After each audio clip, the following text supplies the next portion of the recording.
Pozdrav prijatelji, ja sam Tijana i danas ću za vas da napravim Snickers sa rozenkorama.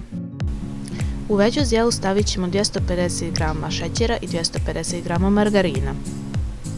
Dodamo još 200 ml vode. Ovo ćemo da zakuhamo do ključanja i u takvu toplu smjesu dodat ćemo 200 g kikirikija,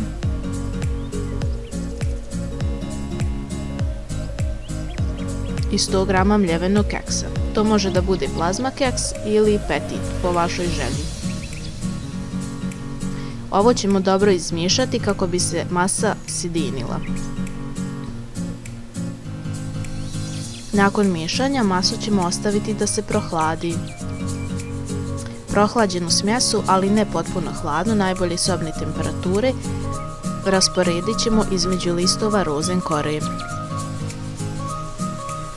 Nekoliko kašika fila nanijećemo na jednu koricu. Lajkujte ovaj video ako vam se sviđa i pretplatite se na moj kanal kako biste mogli vidjeti svaki put kada objavim novi video.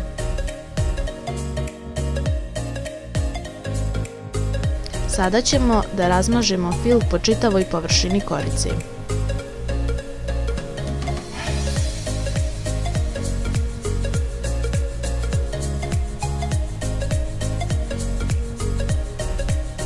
Postupak ćemo ponavljati sve dok nam ne nestane korica i fila. U pakovanju rozenkora obično bude oko 7 korica.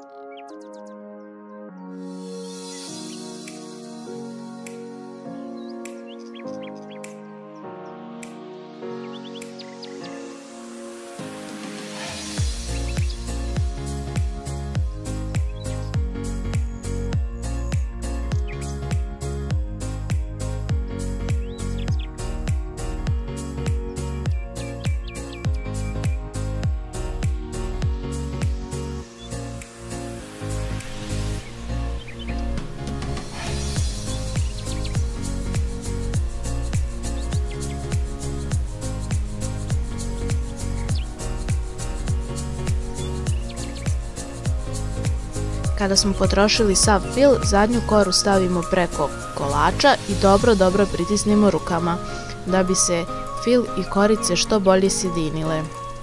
Kolač ćemo neko vrijeme ostaviti da se ohladi i da se stigni. Za to vrijeme ćemo istopiti oko 50 g margarina, jednu kašiku ulja i 4 rebra čokolade od 200 g. Tako rastopljenu čokoladu na pari prelijet ćemo preko stegnutog kolača.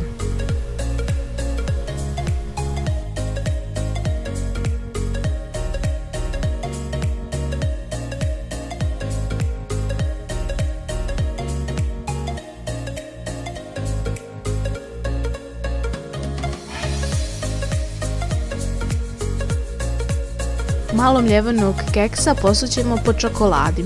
Možete koristiti i mljeveni kikiriki umjesto keksa. Ovo je čisto radi dekoracije, ali nije potrebno. Kada se kolač ohladi, a čokolada stegne, kolač možete da isiječete.